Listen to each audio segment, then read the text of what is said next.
Então, minha gratidão à Vida Nova, como já foi expressa aqui, em especial ao pastor Judy Clay pela oportunidade que ele me dá de falar aqui na igreja que ele supervisiona, de ver irmãos conhecidos que eu já vi em outros lugares, que eu já conheço há algum tempo, e também de ter a oportunidade de conhecer vocês. Espero que no finalzinho a gente tenha a chance de conhecer alguns, quem sabe conversar um pouquinho antes de nos despedirmos.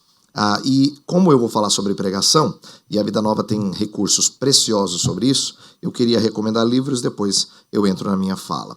Então eu vou fazer na seguinte ordem aqui, inclusive está na ordem, olha só, eu e Gedimar pensamos igual, que ele colocou na ordem que eu queria apresentar.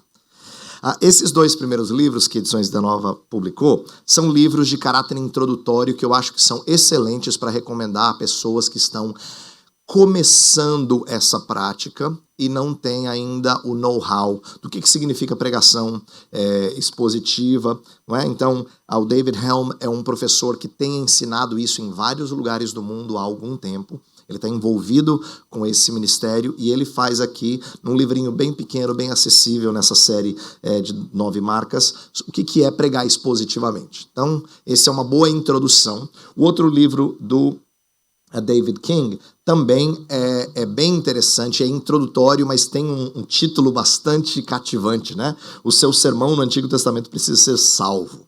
Um manual para proclamar Jesus a partir do Antigo Testamento. A ideia é, se você prega no Antigo Testamento e não conecta com Jesus Cristo, seu sermão não está salvo, seu sermão não tem redenção. Então a sacada é muito legal e ele dá alguns exemplos interessantes. Eu estava olhando essa semana, especificamente o capítulo 4, ele tem alguns exemplos de como trabalhar diferentes gêneros literários. Eu vou dar algumas ilustrações aqui, mas ele tem mais no livro aqui sobre como é que você lida com diferentes tipos de literatura. Uma coisa é você pregar Jesus a partir de uma profecia messiânica.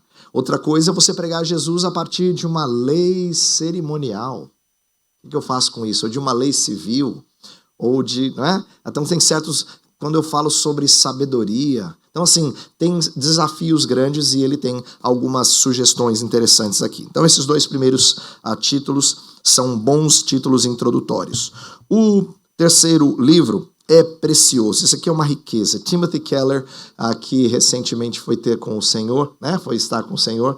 Ele foi um homem que anunciou para muita gente, possivelmente, se não o maior, eu diria que um dos maiores pregadores da sua geração, a fazer pregação cristocêntrica e a ensinar o que é isso. Porque o que o Tim Keller tinha de característica? Se você não conhece ele bem, é interessante você me ouvir para saber.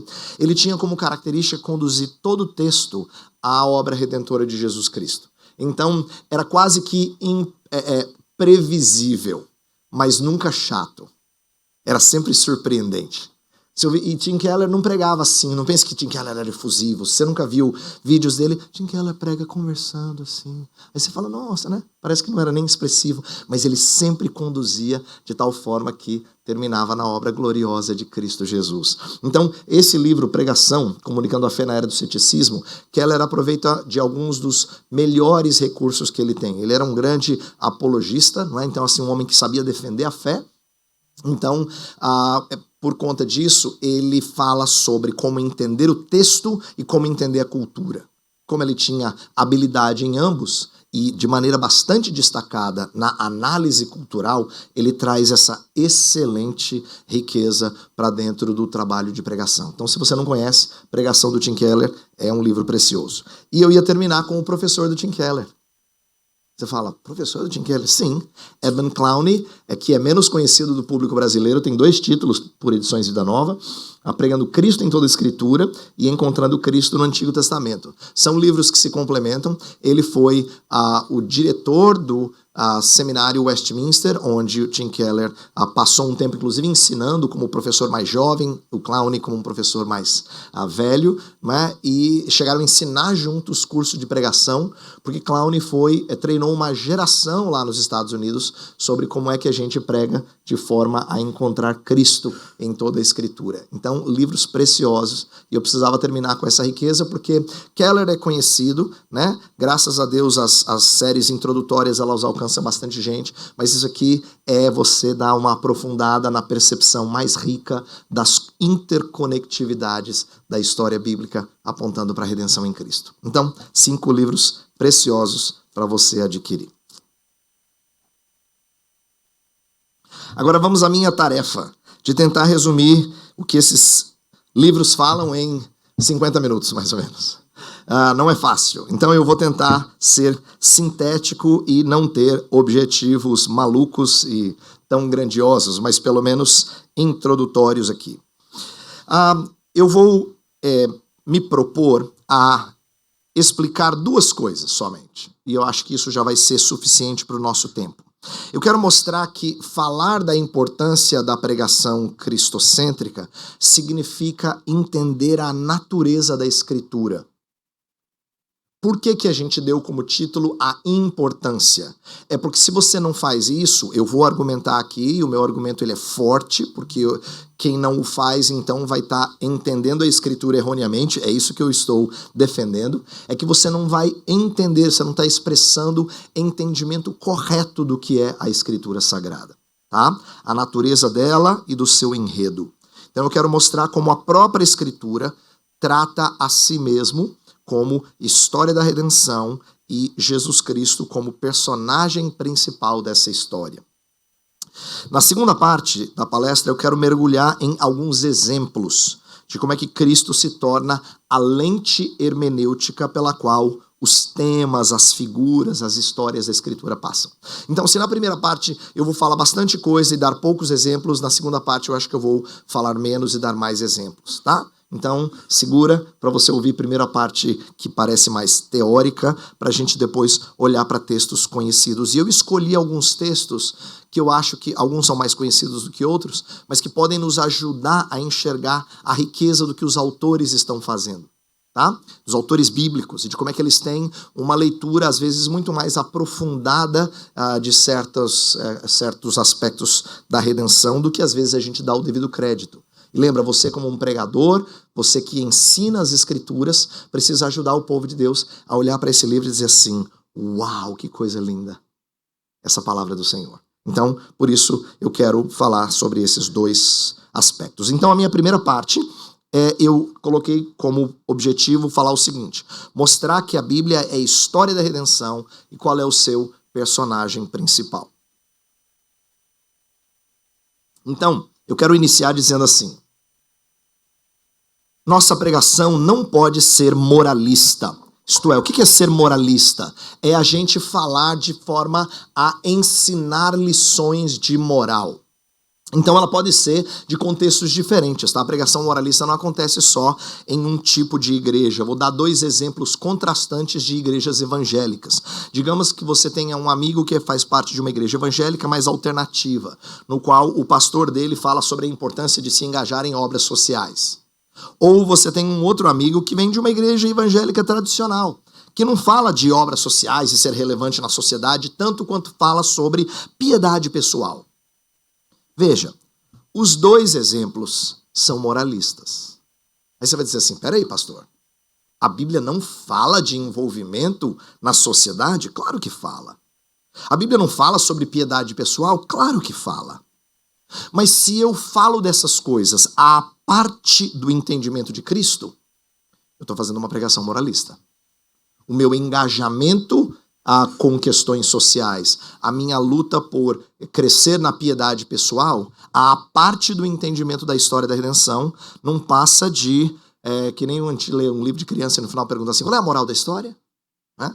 Tipo, fábulas de Esopo, assim, alguma coisa assim. Então, a história bíblica não pode ser primeiramente e primordialmente sobre lições de moral.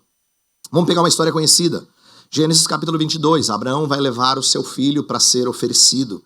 Se a história de Abraão é sobre a minha fé apenas, e ela é sobre fé, porque ela é usada em Hebreus 11 para reforçar a importância de perseverar na fé, mesmo quando somos provados em situações bastante difíceis. Mas se eu tomo Gênesis 22 apenas como um exemplo para mim, a história fica muito pequena.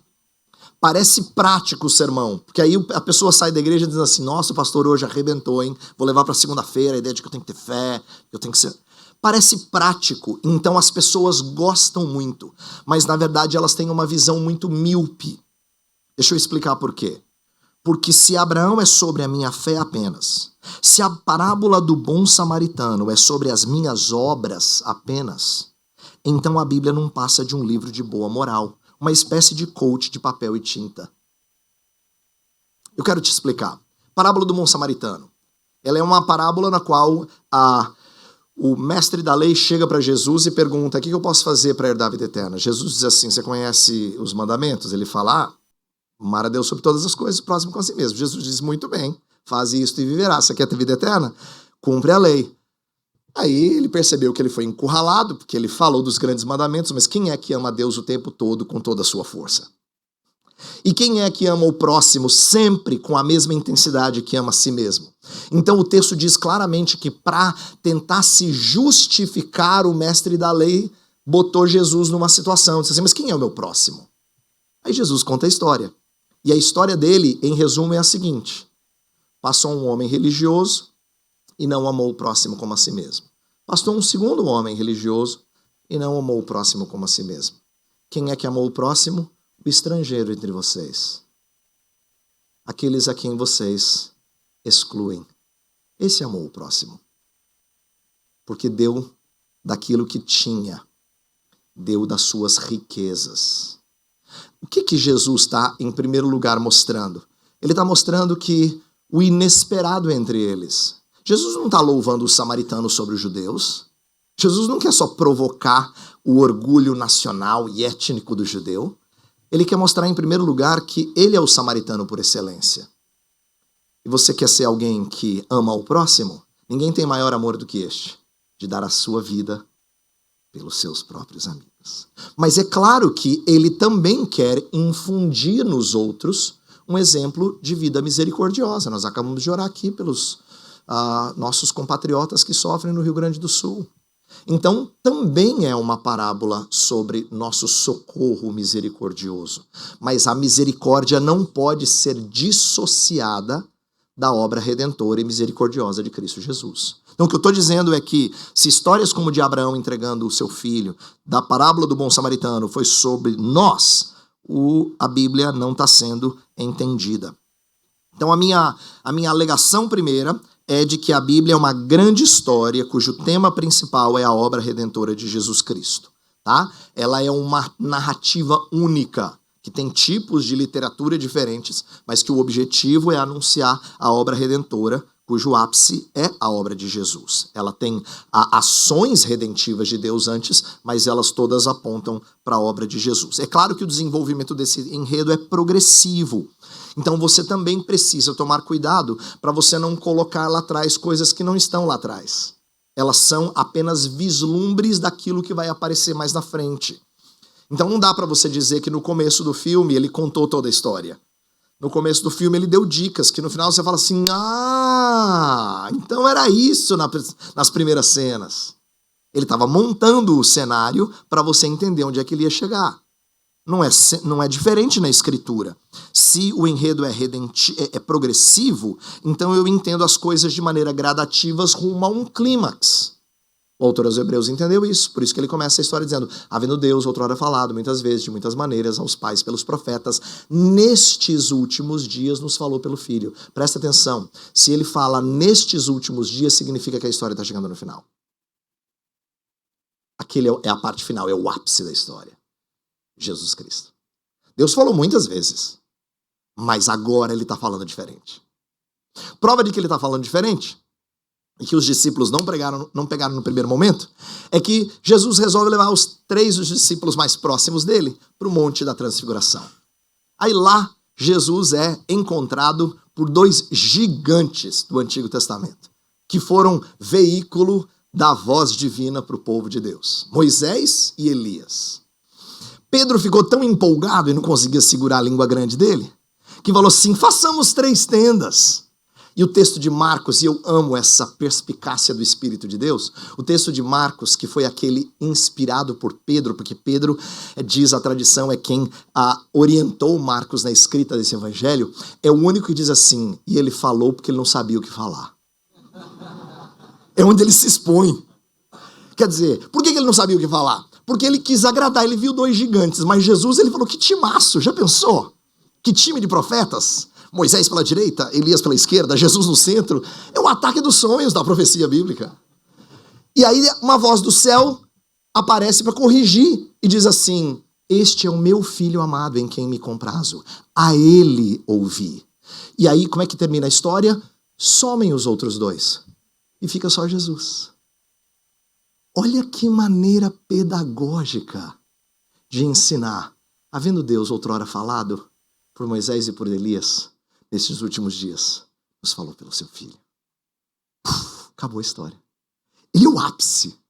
Ele é o clímax da revelação de Deus. Tudo conduz a ele. Então ele não é só o centro da história, embora a gente lide com esse tema chamando de pregação cristocêntrica.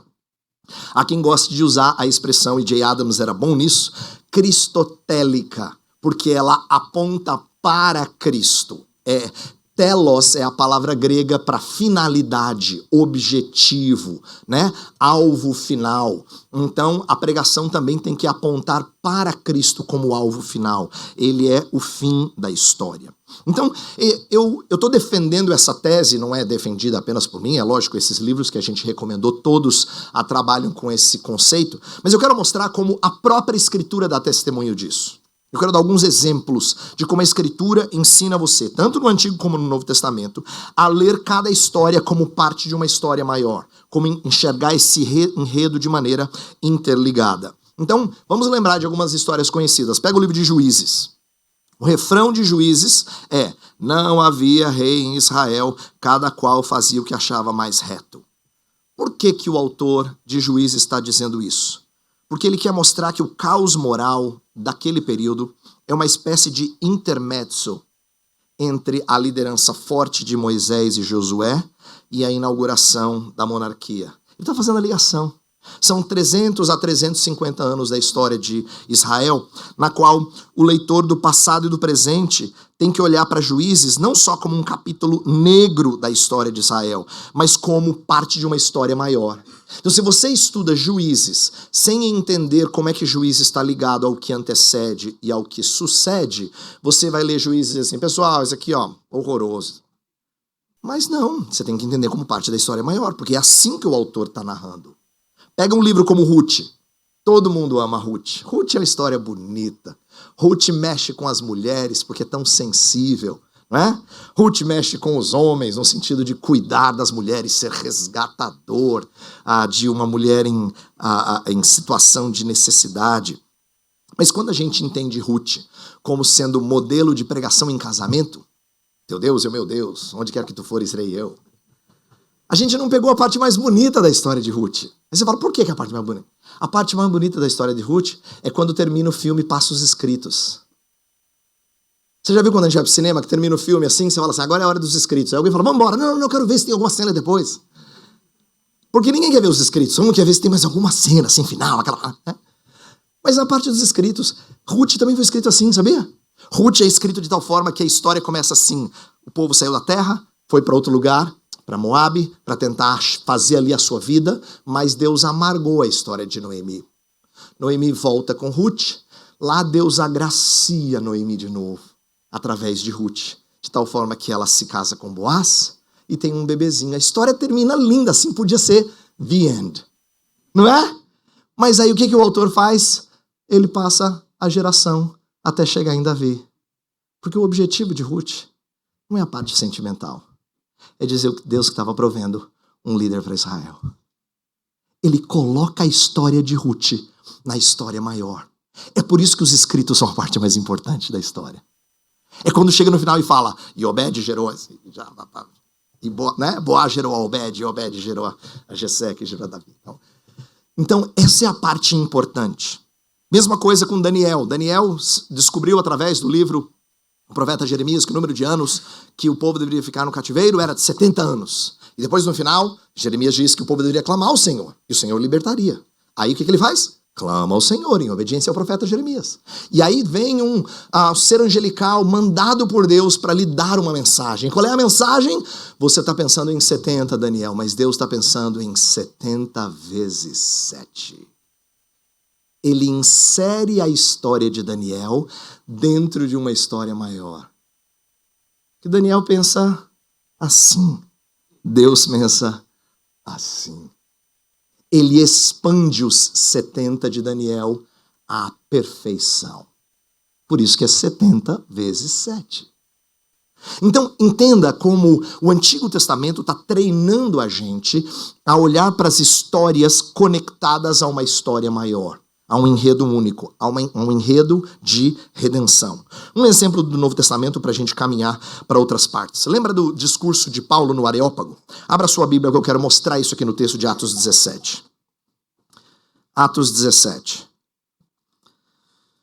Paulo tem o desafio de pregar num lugar que as pessoas não conhecem a revelação bíblica. Então lembra, se você comparar Atos 17 com o discurso de Paulo na sinagoga em Antioquia da Pisídia, Atos 13, você vai ver que são dois sermões totalmente diferentes. Na sinagoga ele está pregando para os crentes, vamos dizer assim. Em que sentido? São aqueles que conhecem a história bíblica, a história do Antigo Testamento. Então ele cita um monte de profecias, de histórias. Mas quando ele está no Areópago em Atenas, não, ele está falando com a universidade secularizada. Conhece zero da Escritura. Então ele tem que falar em outras categorias. E o que ele faz? Ele apresenta a revelação de acordo com uma história. Presta atenção. Depois de fazer a introdução dizendo vocês adoram um Deus desconhecido, é isso que eu quero anunciar, olha como é que ele começa a história desse Deus desconhecido no versículo 24. O Deus que fez o mundo e tudo que nele existe, sendo ele Senhor do céu e da terra, não habita em santuários feitos por mãos humanas. Aí vai falando que Deus é o criador de tudo. No 25, no 26, no 27, até no 28 ele dizia assim: pois nele vivemos, nos movemos e existimos como alguns dos vossos poetas têm dito, porque dele também somos geração. Essa parte mais longa é ele introduzindo o Deus criador. Todas as coisas existem porque no início criou Deus os céus e a terra. Ele não está citando Gênesis 1, mas ele está dando contextualizadamente o que Gênesis ensina. Aí no 29, ele apresenta que, embora Deus tenha criado tudo, os homens se apartaram do Senhor. Versículo 29, sendo pois geração de Deus, não devemos pensar que a divindade é semelhante ao ouro, à prata ou à pedra, trabalhados pela arte e imaginação do homem. O que ele está ensinando aqui? Ele pegou a situação da idolatria que ele viu e que o incomodava em Atenas, e ele revela queda através do tema da idolatria. Ele diz, esse é o Deus que deve ser adorado, mas o homem esqueceu como adorar o Senhor. Por isso que ele faz imagens de pedra. Por isso que ele esculpe imagens de ouro, prata ou pedras, trabalhados pela imaginação do homem, são deuses feitos pela sua própria cabeça, e não grandiosos como o Deus desconhecido de vocês. No verso 30, ele vai dizer, mas fiquem tranquilos, Deus não vai deixar vocês na ignorância. Verso 30, ora, Deus não levou em conta os tempos da ignorância. Agora, porém, notifica aos homens que todos em toda parte se arrependam. Ele está anunciando redenção aqui. Aqui a mensagem está chegando no seu ápice. Ele quer que as pessoas se arrependam da sua idolatria e venham conhecer esse Deus desconhecido. E verso 31, ele termina o seu discurso. Claro que ele não terminou, ele foi interrompido, mas ele conseguiu chegar no final da história, quando ele anuncia a volta de Jesus. Olha só, porquanto estabeleceu um dia em que há de julgar o mundo com justiça, por meio de um varão que destinou e acreditou diante de todos, ressuscitando dentre os mortos. E aí o texto fala que eles ouviram falar de ressurreição e interromperam. Deus, na providência dele, fez com que o discurso não terminasse. Mas para nós é um modelo de toda a história contada para gente que não conhecia a história. Ele começa com a criação, apresenta a queda, depois a redenção de Jesus e termina com a consumação. Em uma mensagem, ele contou a história toda. De criação à consumação. Para aqueles que não conheciam a revelação de Deus. Então, o meu ponto é dizer que a Bíblia, ela treina a gente. E é por isso que eu estou sendo enfático, e eu sei que até um pouco ousado, em dizer que quando as pessoas não interligam as histórias da Escritura, elas não entenderam a Bíblia. Quando elas pregam de forma que elas não apresentam a mensagem como parte de uma história da redenção maior, elas não entenderam a natureza da Escritura. A Escritura é obrigatoriamente uma história única de redenção. E então eu estou defendendo que a gente deve pregar cristocentricamente por causa da natureza da Escritura como história da redenção. E é claro, se ela é uma história de redenção, então Cristo é o principal personagem desse enredo. E o Novo Testamento tem exemplos bem famosos, eu vou citar 2 deles. Lá em Lucas, Jesus, quando está no caminho de Emaús, lembra? O texto fala que começando por Moisés, discorrendo por todos os profetas, expunha-lhes o que a seu respeito constava em todas as Escrituras. Lucas capítulo 24, verso 27. Então, Jesus fez isso. Os apóstolos fizeram isso. Em Atos, se você prestar atenção nos sermões de Atos, todos eles são contar a história chegando em Jesus. Contar a história chegando em Jesus. Contar a história chegando em Jesus. O tempo todo, cara. O tempo todo. Faça depois um exercício pessoal. Leia todos os sermões de Atos. Para você entender o que era pregação apostólica. A pregação apostólica era necessariamente assim. Era chegar no relato até a história de Cristo. A gente vê Pedro fazendo isso mais de uma vez. A gente vê Paulo fazendo isso.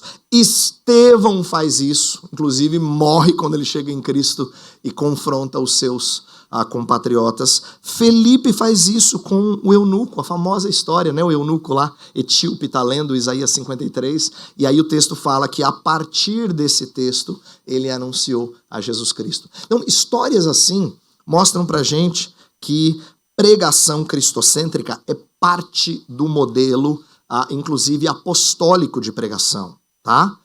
Paulo não é tolo e nem reducionista quando ele fala resolvi pregar nada além de Cristo e este crucificado.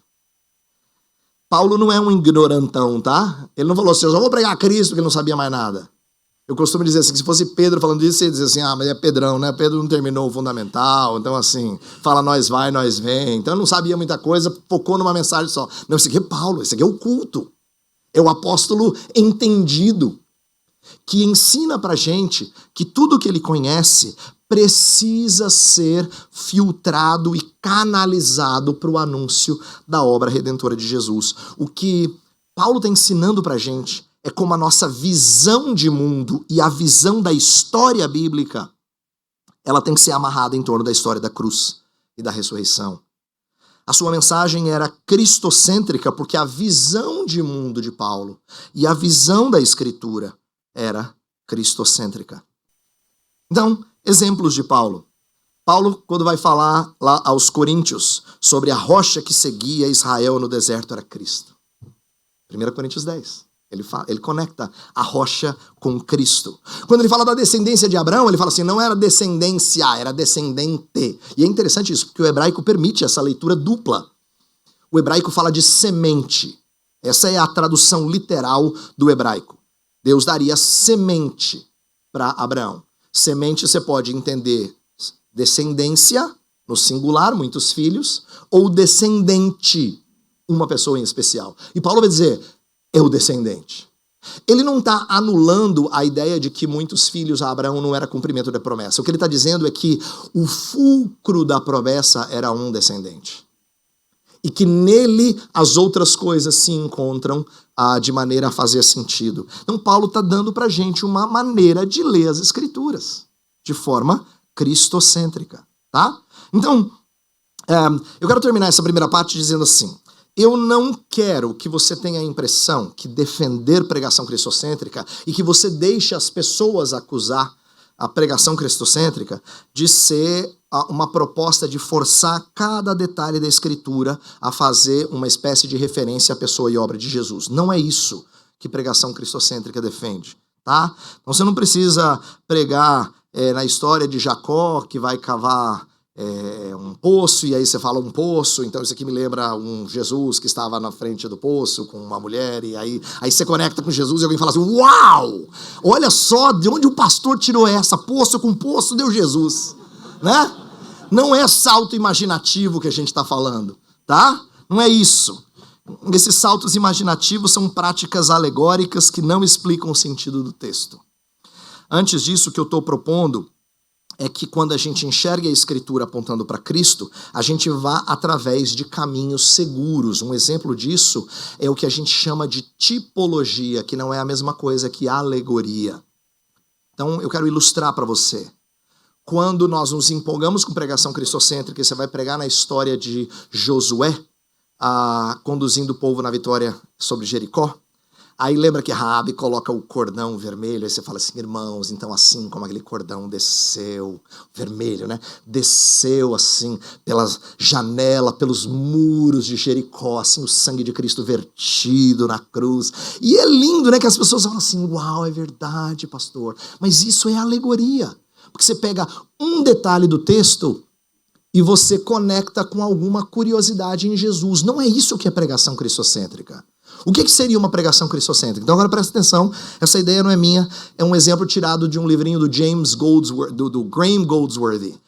Ele fala assim, se você quiser pregar em Jericó de forma cristocêntrica, na história de Jericó de forma cristocêntrica, você tem que lembrar assim, o que Deus pediu ao povo? Que marchasse 7 dias e no final gritasse e tocasse trombeta. E eu acho que a gente tende a ensinar a história de Jericó de maneira errada, dando a impressão que as trombetas foram tão altas e as pessoas gritaram tão forte que as muralhas caíram. Gente, pode ser quantos decibéis for, muralha de Jericó não cai, tá?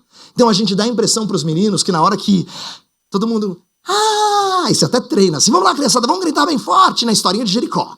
Vai lá. Aí todo mundo grita, e as muralhas caem, aí todo mundo, Parece que é o grito que derrubou a muralha. Presta atenção na tolice. Presta atenção no que eu vou dizer agora. Na tolice de Deus dizer para você, dá a volta na cidade, no último dia você grita. Você já parou para perceber assim, o que significa se colocar no papel de tolo? Dá a volta na cidade, depois você grita no último dia. Tá bom? É isso. Senhor, é isso mesmo, senhor? Eu entendi direito? Sim, grita. Tá bom? Vai ter trombeta só para ajudar, assim, dizer, pessoal, agora é a hora. Todo mundo grita. Mas assim, pensa na tolice disso. Se não fosse o fato do Senhor entender isso como um clamor de quem confia na vitória do Senhor. Jericó é um triunfo sem a nossa participação ativa. Jericó é um modelo de como Deus faz as grandes vitórias do povo em Israel não acontecerem por nossas mãos, mas pelas mãos do Senhor. Gritar é uma expressão de dependência de Deus. Não é nenhum tipo de decibéis especiais para derrubar a muralha. É dependência do Senhor. Jericó é uma vitória de Deus somente, com um povo que simplesmente confiou nele. Agora, isso dá para ligar com Cristo. Porque a redenção em Cristo Jesus é isso mesmo. Não é Jesus fez uma parte e você faz uma parte. Tudo que você faz é clamar por Ele, por socorro. E Ele então vem e destrói aqueles que são inimigos. Então, eu quero que você compreenda que nós não estamos propondo aqui algum tipo de salto imaginativo e nem de alegoria, mas de entender a história encaixada na pessoa e obra de Jesus, tá? Agora eu quero ir para a minha segunda parte e tentar mostrar para vocês, através de alguns outros exemplos, como é que Cristo pode ser chamado de um prisma hermenêutico. Eu gosto muito dessa analogia. Porque o prisma, para quem conhece, é aquele conceito que a gente estuda normalmente em geometria ou física, alguma coisa assim, não é? Quando você vê a luz sendo refratada pelo prisma, de tal forma que a luz entra branca e é espalhada nas suas diversas cores. Essa é uma boa analogia de como Cristo funciona como aquele pelo qual a luz do Antigo Testamento precisa ser refratada e entendida na sua aplicabilidade posterior. O ponto é que cada passagem precisa passar pela pessoa e história de Jesus, do contrário, a gente faz saltos para nós que são indevidos. O que eu quero te ensinar a fazer como um exercício hermenêutico e de pregação mesmo? É que quando você está preparando o seu sermão, você está preparando a sua aula, antes de você pensar assim, ok, como é que eu trago isso para o povo de Deus? Como é que eu faço essa história ser relevante para eles? Antes de você dar esse salto, você tem que pensar assim, como é que isso culmina em Cristo? E por que é necessário esse passo anterior? Porque se eu não passar por Cristo, eu corro o risco de fazer conexões que são indevidas. Vou te dar um exemplo. Vamos supor que você estivesse pregando na atitude do Israel pós-exílico de expulsar as esposas gentílicas, lá em Esdras 10, lembra? Deus fala assim, ó. Aí você fala, irmãos, é por isso que casamento misto não agrada o Senhor. Se você já começou, deixa a sua esposa. A gente sabe que isso é indevido. Eu estou dando um exemplo grosseiro para você entender o que seria uma aplicação direta, sem passar pelo filtro do Novo Testamento, de como Paulo fala em 1 Coríntios 7, sobre se uma pessoa descrente quer viver com um cristão, então que não se aparte, fique casado com ele. Por quê? Porque agora, no Novo Testamento, a questão étnica, ela tem contornos diferentes. Não é mais Israel ou outros povos. É quem é do Senhor com quem não é do Senhor. Mas agora Deus, de certa maneira, purificou as relações daqueles que, mesmo engajados em casamento, não estão amarrados a ponto de se tornarem necessariamente idólatras. A história do Antigo Testamento, quando Israel tem contato com gente descrente, ele vai se tornar idólatra. Paulo está tratando em 1 Coríntios 7, não uma carta liberal para você engajar-se em casamento misto, não é isso. Ele está falando de gente que já está casada e que é convertida. Mas para se tornar um servo do Senhor, Deus santifica. Não significa que ele precisa expulsar o seu parceiro ou parceira. Então, entender essas coisas significa eu tenho que passar pela obra de Cristo para que eu não cometa impropriedades. Esse primeiro exemplo é mais grosseiro, mas o próximo não é tão grosseiro porque a gente tem dificuldade em como aplicá-lo. Pega o famoso texto de Malaquias 3. Dá o dízimo, vou abrir as comportas dos céus. Você fala, e agora, cara? Eu não vou pregar isso aqui. Falar de dinheiro. Deus está falando de dinheiro. Mas eu falo como? Eu defendo o dízimo, dizendo que tem que dar o dízimo, bíblico. E o que Jesus tem a ver com isso? Esse que é o ponto. Texto prático assim é muito tentador. A gente dizer assim, irmãos, é por isso que você tem que converter o bolso, irmãos. Não adianta só converter o coração, tem que converter o bolso. Aí você vai lá e né? Vai martelando o povo para ser mais contribuinte, mas nós damos o salto para as pessoas sem passar pelo prisma hermenêutico. E aí você comete algumas impropriedades. As impropriedades neopentecostais a gente já conhece, né? Essas a gente já conhece, essas a gente abomina. Mas quando a gente faz saltos direto para as pessoas sem passar por Cristo, mesmo em igrejas não neopentecostais, nós também cometemos impropriedades. E é isso que eu acho que nem sempre a gente enxerga. Porque o pastor não falou nenhuma besteira, ele falou de dinheiro, tem que contribuir e tal. Mas eu acho que a sua aplicação foi pobre. É uma visão míope do que é essa promessa. Então vamos tentar entendê-la de uma forma que eu acho que seria honroso à temática de pregação cristocêntrica. Primeiro, você tem que lembrar que a promessa pertence ao pacto mosaico. E se ela pertence ao pacto mosaico, ela não se aplica diretamente ao fiel do Novo Testamento, como se aplicava aos dias de Malaquias. Eu não pego e digo assim, ó, se você der o dízimo, a sua propriedade vai valer mais. Que é o que o neopentecostal costuma fazer com termos diferentes. Você planta aqui, você, né, semeia aqui, rega e colhe aquilo ali. Não é essa a ideia. Mas a gente precisa considerar se existe um paralelo neotestamentário no qual a gente pode nos ancorar para fazermos uma aplicação que respeite Cristo como prisma hermenêutico. Eu quero dar uma sugestão. Abra sua Bíblia em 2 Coríntios 9.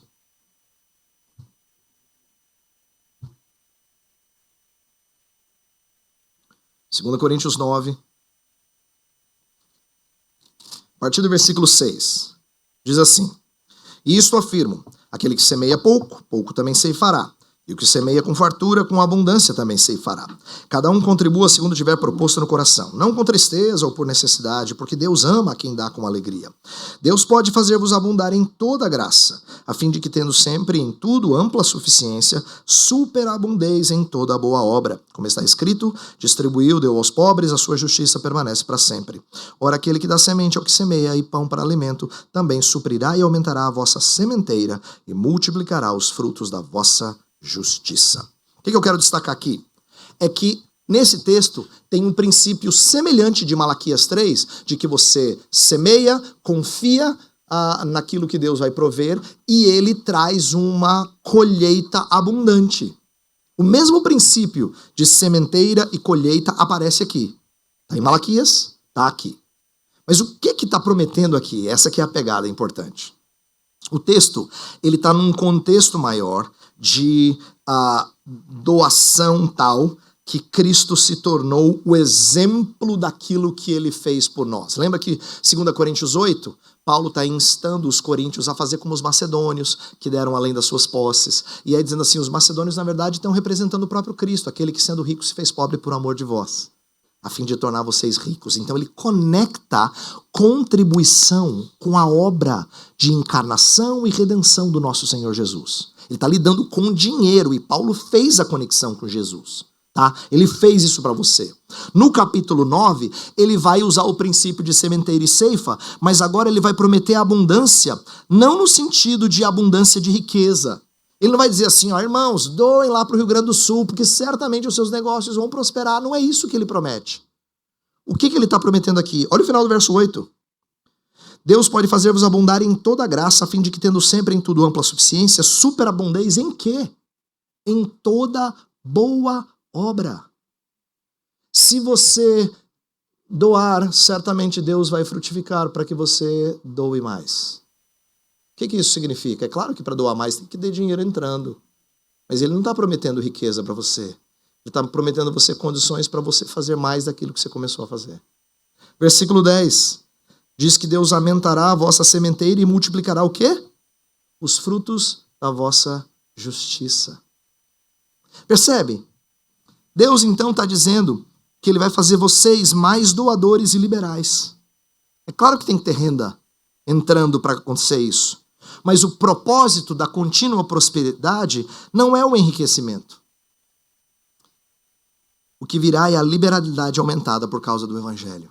É sermos mais misericordiosos porque entendemos o que significa ser alvo da misericórdia de Deus, daquele que sendo rico se fez pobre por amor de nós. Então, o texto está ensinando a gente a falar de dinheiro conectado com Jesus. É isso que eu quero, por isso que eu estou lidando com alguns assuntos bem práticos, para você não pensar que lida com Jesus quando tiver a ver com pecado. Isso é mais fácil. Né? Davi adulterou. Aí você fala, irmãos, é por isso que nós temos que crer na obra redentora de Jesus, perdão os pecados, ore aqui, se arrependa. Amém, tem que ser assim mesmo. Mas não é só esse tipo de história que conecta com Cristo. Tá? Pega o Salmo 51, texto famoso, que no versículo 11, já que eu falei de adultério, vamos pegar uma das orações de Davi. No versículo 11 ele fala assim, não me repulses da tua presença, nem me retires o teu Santo Espírito. Nem me retires o teu Santo Espírito. Aí imagina o pastor com teologia ruim, dizer, irmãos, pecadão, o Espírito vai embora. Cuidado. Né? Pecadinho ele fica, mas pecadão ele vaza. É claro que não é isso que o texto diz. Até porque a gente aprende em Efésios que o Espírito é o penhor da nossa herança. Ele é uma garantia. A gente foi selado com ele. Para que ele não saia até o dia da redenção, quando ele finalmente vai tornar concreto aquilo que Deus prometeu. Então o que significa isso? Davi era um rei ungido, que como ungido tinha o Espírito como confirmação de que o Senhor Deus garantia e chancelava a realeza dele. Quando Saul desobedeceu a Deus, Deus retirou dele o Espírito Santo. Significa, tirou dele a autoridade para que ele fosse rei. Então o que Davi está pedindo? Ele diz assim, eu sei que eu não tenho mais crédito para continuar rei. Mas tenha misericórdia de mim. Não me retires o teu Espírito. Davi está pedindo clemência para que Deus permita que essa queda dele não impeça ele de continuar servindo o povo de Deus. Agora, quando a gente entende assim, a história precisa conectar com Jesus Cristo. Como é que ela conecta com Jesus Cristo? Por que Deus atende a oração de Davi? Agora eu quero te ensinar uma coisa bonita acerca da obra de Jesus. Por que Davi ora, não me repulses da tua presença, nem me retires o teu Santo Espírito, e é ouvido? Deus não trata pecado de maneira leve. Ele precisa puni-lo. Então alguém tem que ser abandonado. Não Davi. Alguém tem que ser desamparado. Mas não Davi. Alguém tem que deixar de desfrutar dos confortos do Consolador. mas não Davi. Quando a gente entende isso, a oração dele é atendida por causa do contexto veterotestamentário, por causa da obra do seu Redentor. Entendeu? Então, queridos, o que a gente precisa enxergar é as diferentes partes da Escritura passando por esse prisma hermenêutico. E eu quero dar alguns exemplos de diferentes gêneros literários antes de encerrar a minha palestra. Eu disse que um dos livros que eu recomendei, ele vai falando de diferentes modelos, né, de literatura. Na verdade, todos os livros que eu falei dão vários exemplos legais, muito preciosos, de diferentes modelos. Esses daqui que eu estou tirando são tirados de vários lugares, mas para poder ilustrar o que são diferentes tipos de literatura. Como eu falei, tem histórias que são fáceis a gente conectar com Jesus. Você lê lá o Salmo 45, que fala do ungido. Você lê o Salmo 22, meu Deus, por que me desamparaste? Você lê histórias como o Salmo 110, o salmo mais citado em todo o Novo Testamento, né? Disse o Senhor ao meu Senhor, assenta-te à minha direita até que eu coloque todos os inimigos debaixo dos seus pés. E aí você conecta com Jesus, porque tem muita referência a esses textos do Novo Testamento. Esses são mais fáceis e graças a Deus pelas citações. Mas tem alguns que você diz assim, e agora? O pastor falou pregação cristocêntrica, mas como é que eu faço isso? Então eu quero dar alguns exemplos apenas, algumas orientações e sugestões. Vamos pensar em leis. Leis de maneira geral. Leis civis e cerimoniais, elas não se aplicam mais diretamente a nós, porque a obra de Cristo fez com que as sombras não tivessem mais lugar. E a formação de um povo que não está restrito a um estado político tornou com que as leis civis não tivessem mais a mesma aplicabilidade. No entanto, os princípios por trás dessas leis são eternos. E a gente precisa entender o que essas leis querem dizer em termos de princípio. Então o apóstolo Paulo consegue fazer uma proeza e nos ensina isso quando lá em 1 Coríntios capítulo 9, verso 9, ele cita assim: porque na lei de Moisés está escrito, não atarás a boca ao boi quando pisa o trigo. Acaso é com bois que Deus se preocupa? Do que ele está falando aqui? Ele está falando de honrar o ministro da palavra com o devido sustento. Mas ele pega o exemplo de como é que você trata o gado para dizer, por acaso você amarra ele para produzir mais? Você priva ele de comer para que ele produza? Você faz ele sofrer? Ou você tem que deixá-lo trabalhando, mas com acessibilidade ao seu sustento? Paulo pegou uma lei civil de como é que a gente cuida do animal de uma maneira assim, a ter compreensão das suas necessidades. Não vou nem chamar de sustentabilidade, para você não pensar em outras coisas. Mas ele está trazendo uma lei que faz todo sentido no mundo agrícola. E aí Paulo diz assim, mas por acaso Moisés está preocupado com um boi? Deus está preocupado com um boi? Não, tem um princípio aqui. E Paulo vai aplicar. Ele vai falar sobre o sustento de ministros, usando a linguagem do boi. Então, quando você pega leis assim, você precisa entender o seu princípio eterno. O que essas leis que terminaram na sua aplicabilidade direta revelavam acerca do caráter de Deus que ainda tem aplicabilidade? Ou se não, pegue leis que são perenes, como os 10 mandamentos. Pega lá, não terás outros deuses diante de mim. Se você vai pregar isso e só trazer marretada dizendo assim, vocês têm sido idólatras, você pregou parte da palavra, mas você não pregou o evangelho. Por quê? O que a lei faz, diz Paulo? Ela torna o pecado evidente. Ela traz o pecado à tona. Ela mostra pra gente que a gente é mais transgressor do que a gente pensa que é. Então, quando os autores cristãos que pregaram a escritura bem no passado, pregavam os 10 mandamentos, eles sempre tinham que terminar em Jesus Cristo, porque Gálatas fala que a lei nos serviu de aio para nos conduzir a Cristo.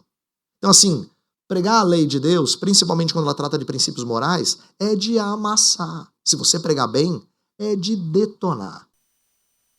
Só para depois essa pessoa ser levantada com a obra redentora daquele que é cumpridor perfeito da lei em nosso lugar. Cristo Jesus. Agora você vai pregar profecias. Pastor, eu gosto desses aqui, que falam do futuro e tal, profecias preditivas, né? sobre o que vai acontecer. Isso aqui eu vou fazer uma conexão com Jesus Cristo. Muito legal. Então vamos entender como é que a gente tem que fazer isso. E o que significa pregar de maneira cristocêntrica quando você pega uma profecia preditiva. Quando os profetas do Antigo Testamento pintavam um futuro glorioso, eles sempre apresentavam uma imagem sem distinções. Uma imagem só com coisas grandiosas acontecendo. Só que quando você olha para a história bíblica, você percebe que às vezes uma mesma profecia preditiva poderia se cumprir no Novo Testamento, mas não de forma tão apoteótica quanto foi descrita. Pega o texto famoso que Pedro cita no sermão no dia de Pentecostes, Joel capítulo 2. Ele pega esse texto para dizer, bem, predisse Joel. Isto é, haveria homens e mulheres profetizando, e aí ele conecta, porque é o que estava acontecendo ali. O Espírito de Deus tinha descido e as pessoas estavam profetizando. Só que o texto fala de abalos cósmicos. E não há nenhum registro em Atos de que os abalos cósmicos aconteceram. Você tem duas saídas. Ou você diz que aquilo era figurado, o que enfraquece o texto, ou você pensa na possibilidade de que o texto tem cumprimento parcial na primeira vinda de Jesus e um cumprimento final na segunda vinda de Jesus. Olha que legal. Quando você faz isso, você mostra que uma mesma profecia pode lançar um futuro glorioso, mas que tem momentos diferentes de realização. E Cristo é quem vai dar esse filtro pra gente. Inclusive, uma das coisas mais difíceis para os discípulos entenderem é por que Jesus chegou e tudo não foi mudado. Porque eles olhavam para as profecias do Antigo Testamento e todas elas, que são sobre um futuro glorioso, é assim, o Messias vem e vai arrebentar. Aí o Messias veio e morreu. Por isso que os discípulos na estrada para Emaús estão abatidos. A gente achava que ele redimiria Israel.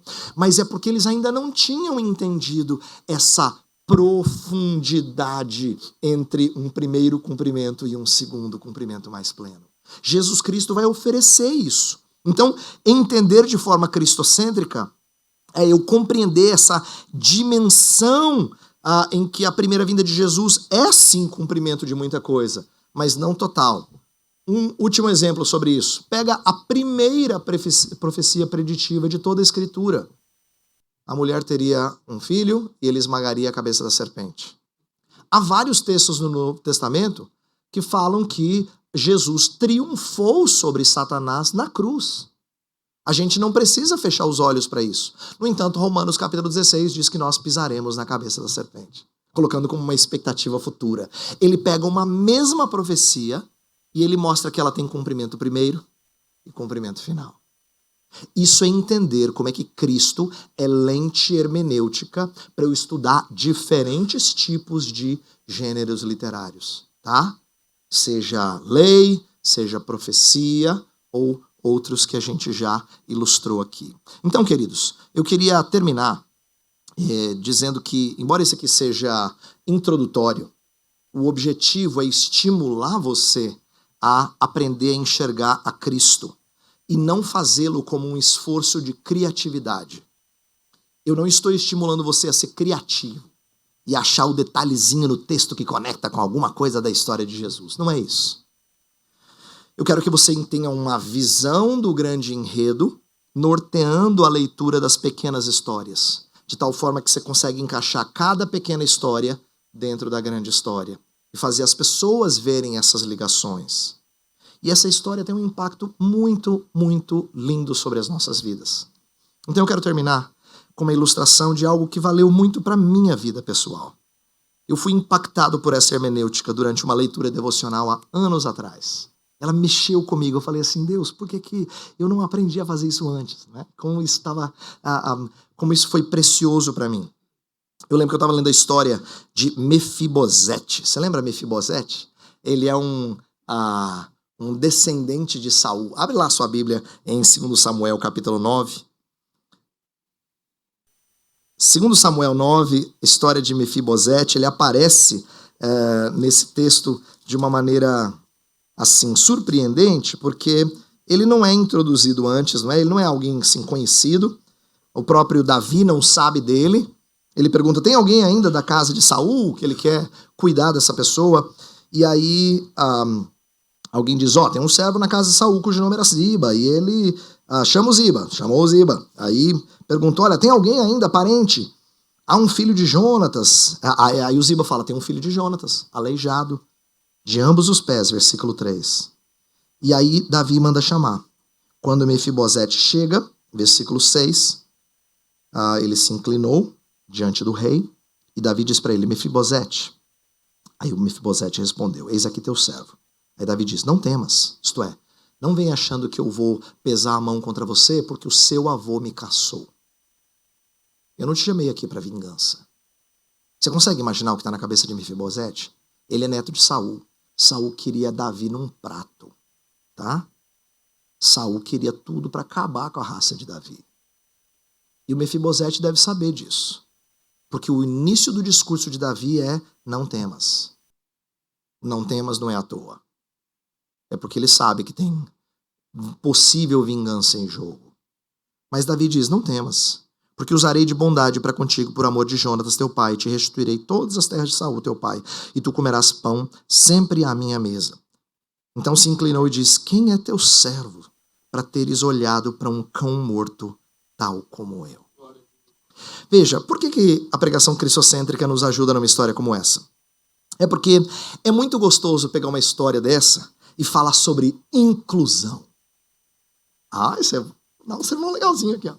Falar sobre inclusão. Irmãos, temos que pegar as pessoas que são deficientes e falar da importância de incluirmos ela nas atividades, com novas oportunidades de trabalho, na igreja. É muito precioso. Porque inclusão, inclusive, dá um senso de honra, de utilidade para quem está trabalhando ali, mesmo tendo sua deficiência. Inclusão, ela é uma coisa muito querida na nossa sociedade. Mas se você fizesse uma pregação assim, ela seria totalmente moralista. Porque o texto não tem a ver com a honra de Mefibosete. No verso 8 ele fala, eu sou um cão morto. Em outras palavras, eu não tenho valia nenhuma para o teu reino, Davi. Por que você está fazendo isso? Não estou entendendo. Então, se eu tiro a inclusão desse texto, eu distorci totalmente a sua mensagem. E qual é a sua mensagem? É que tanto no versículo 1 quanto no versículo 7, ele fala que ele vai usar de bondade por amor de Jonatas. A história de Mefibosete, queridos, é a história de alguém que foi amado porque ele era filho de quem ele era. Não tem nada a ver com Mefibosete. Tem a ver com o quanto Davi ama o pai falecido de Mefibosete. Em outras palavras, Mefibosete não é alguém que está sendo incluído porque ele tem valor. O Espírito Santo se move em você. Você tem valor, tem nada a ver com isso. Mefibosete foi incluído por causa de um amor maior aqui, entre Davi e Jonatas. Mefibosete é amado por tabela. E é isso que eu quero que você entenda acerca da obra de Deus por nós. É que você também é que nem Mefibosete. Você também é cão morto. Você não é muito útil no reino como você acha que é. Mas sabe por que você é incluído na mesa do rei? Por causa de um amor maior aqui, do pai pelo seu filho. Ele ama tanto o seu filho, que ele vai dizer assim, vou fazer tudo por aqueles que estão ligados a ele. Eu e você somos alvo desse amor. Nós somos amados por tabela, por causa da obra redentora de Jesus, e por causa desse amor intertrinitário. Eu quero que você tenha deleite em ensinar essas coisas. Que você ame aquilo que Cristo fez. E compreenda e faça as conexões para que as pessoas saiam daqui encorajadas por essa obra. Que elas não olhem para esse livro como dando ótimas dicas para segunda-feira. Essa é uma visão míope. Ela dá o sentido da sua vida para segunda-feira, mas não porque ela deu dicas, porque ela apresentou um amor maior, pelo qual eu vivo e morro. Vamos orar? Senhor, nós estamos aqui aprendendo e meditando sobre um tema tão vasto e tão belo, tão rico. E amanhã deste sábado é apenas uma introdução. Nós pedimos que esta palavra sirva de encorajamento para estes irmãos que ensinam a tua palavra, os que aqui estão e que são pregadores, que são mestres, que dão aula de escola dominical. E o Senhor dê a eles o desejo de compreender as Escrituras cada vez melhor e enxergá-la como esse enredo de redenção, de tal forma que o anúncio de Cristo não seja algo forçado, mas seja intricado de tal forma, de tal maneira, que o texto naturalmente conduz à obra redentora de Jesus. É isso que nós queremos, Senhor. Nós queremos entender toda a história à luz do seu personagem principal. Nós queremos amar a Cristo, teu Filho, e experimentarmos do teu amor por causa daquilo que o Senhor faz pelo teu Filho e ele por ti. Senhor, nós somos objetos de um amor intertrinitário tão bonito. Nós estamos apenas assistindo a uma transação de amor que acontece entre Pai, Filho e Espírito. E nós somos alvo desse amor. Nós queremos te bendizer, te adorar ao final desta manhã, reconhecendo que o Senhor é bom, a tua misericórdia dura para sempre e de geração em geração a tua fidelidade. Em nome de Cristo. Amém. Som. Opa, pedi o reverendo para segurar um minutinho. Vocês gostaram? Foi uma bênção, né? A parte que eu mais gostei foi na oração final, quando ele disse que nós somos alvo de um amor intertrinitário. Meu Pai Celestial. Reverendo, nós temos algumas perguntas aqui, vamos ver quantas são, quantas serão possíveis de responder. A primeira delas é a seguinte: um conselho prático para o pregador que está começando a pregar expositivamente. Okay. Vamos pensar naquele pregador que, por muito tempo, pregou sermão de 3 pontos. Leu o texto, fugiu do texto e nunca mais voltou para o texto. Só que ele ouviu sua palestra e quer dizer, agora eu preciso pregar expositivamente. Um conselho prático. Ok, primeira sugestão que eu quero dar é que pregar expositivamente requer que você tenha sequência. Isto é, para as pessoas entenderem que você está expondo, é melhor que você faça uma sequência de textos. Mas não comece com estilo Martin Lloyd Jones pregando Romanos em 8 anos. Efésios em não sei quantos, 6 anos. Não faça isso. Faça pequenas séries. Eu tenho tido essa prática, eu já pastoreei nos últimos 12 anos 2 igrejas que não tinham o costume de ouvir pregação expositiva. E eu criei o hábito de fazer pequenas séries. Às vezes 3, 4 mensagens sobre um tema, troco, vou para outro tipo de texto para pregar sequencialmente. Essa é uma sugestão inicial, ela não resolve tudo, mas ela ensina o povo a enxergar ligação. Eu acho que um dos problemas nossos de pregação expositiva é quando você fica saltando, pipocando de tudo quanto é lugar. As pessoas não entendem sequência. Então, se você quer expor sequencialmente, comece com pequenas séries.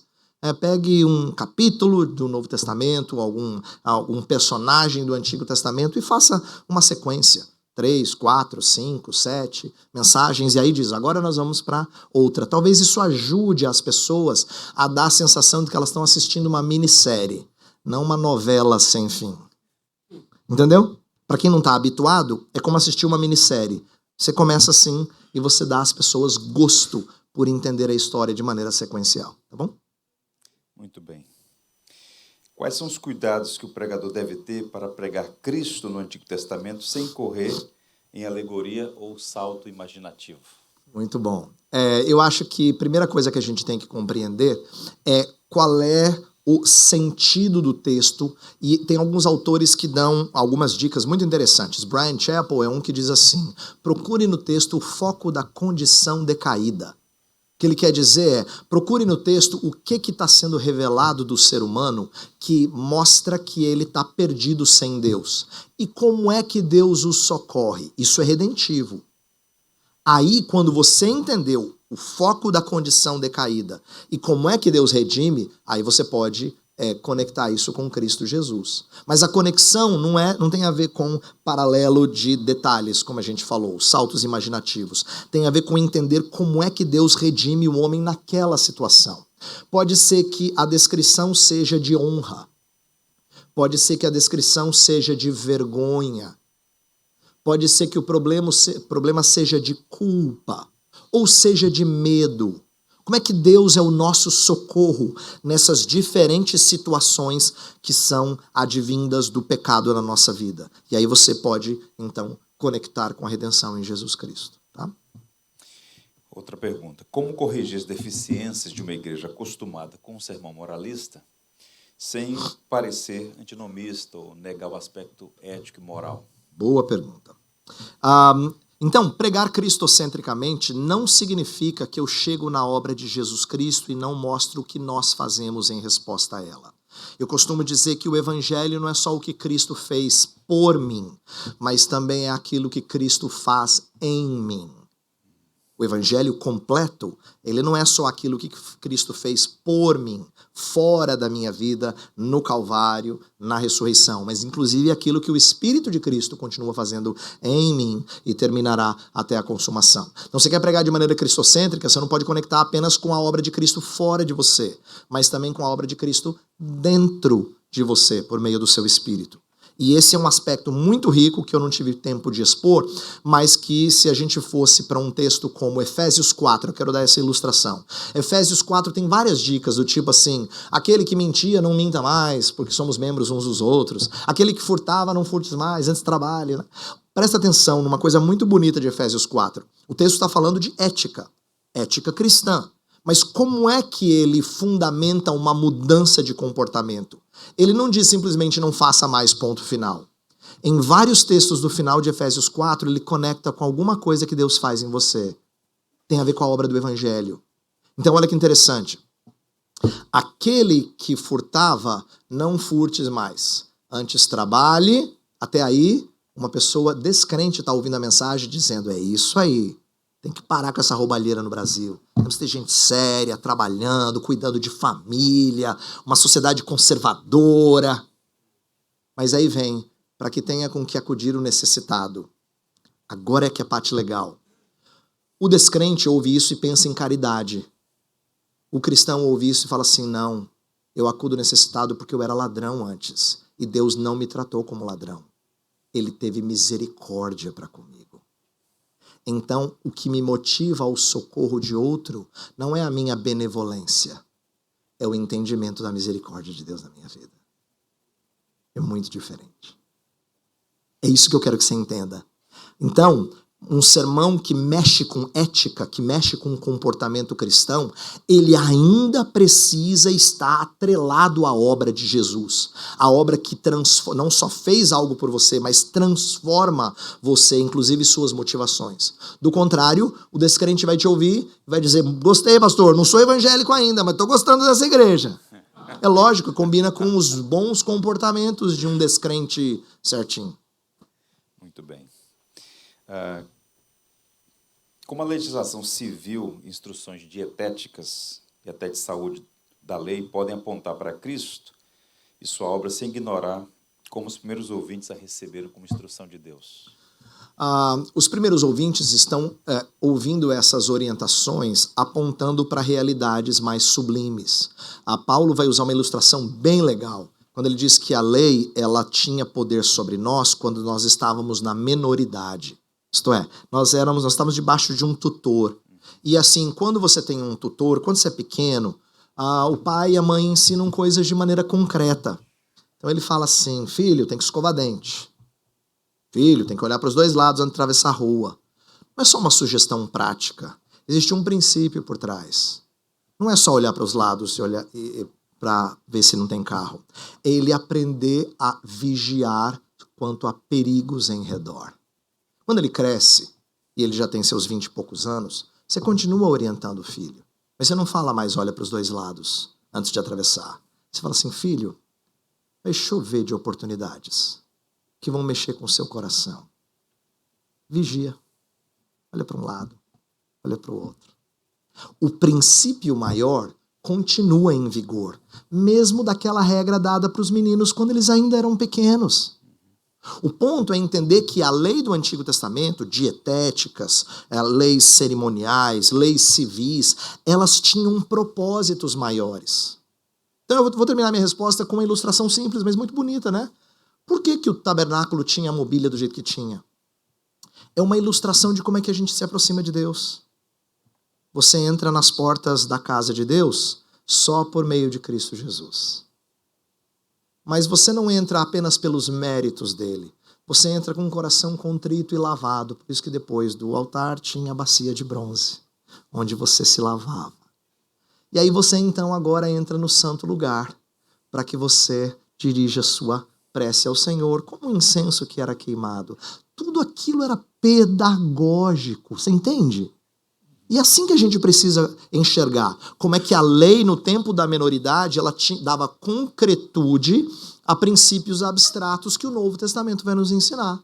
Então quando você ensinar essas regras do Antigo Testamento, não fique preso às sombras, mas mostre como elas eram pedagógicas, elas eram necessárias para inculcar no povo algumas coisas. Para que eles pegassem, até porque algumas coisas eram repetidas incansavelmente. Imagina você passar centenas de anos, milhares de anos, sempre cheirando sangue derramado perto do tabernáculo, depois do templo. Deus quer ensinar o povo através de repetição que sem derramamento de sangue não há remissão de pecados. Entendeu? Isso é pedagógico. A gente tem que aprender a compreender o propósito dessas sombras. Tá? Nós poderíamos ficar aqui até o final do dia fazendo perguntas e aprendendo com o mestre Heber Campos. Mas vamos fechar por aqui, porque temos outras demandas. Professor, muito obrigado, viu? Vocês gostaram, correto? No último final de semana de novembro desse ano, nós teremos, se o senhor permitir, mais uma vez a presença do reverendo Heber conosco na Conferência Teológica JB. A gente não tem um tema ainda, mas vai ser no final de semana, no último final de semana de novembro. Vocês receberão um e-mail com as informações todas. Eu estou me antecipando para dizer que será uma grande bênção, tenho certeza. No final de semana, não uma palestra, mas 4, olha só, uma bênção mais do que dobrada. Tudo que tens feito, por tudo que vais fazer, por tuas promessas e tudo que és, eu quero te agradecer com todo o meu ser. Te agradeço, meu Senhor. Te agradeço, meu Senhor. Te agradeço por me libertar e salvar, por ter morrido em meu lugar. Te agradeço, Jesus, te agradeço. Eu te agradeço, te agradeço por tudo que tens feito, por tudo que vais fazer, por tuas promessas e tudo que és. Eu quero te agradecer com todo o meu ser. E aí? Te agradeço, meu Senhor. Te agradeço, meu Senhor. Te agradeço por me libertar e salvar, por ter morrido em meu lugar. Te agradeço, Jesus, te agradeço.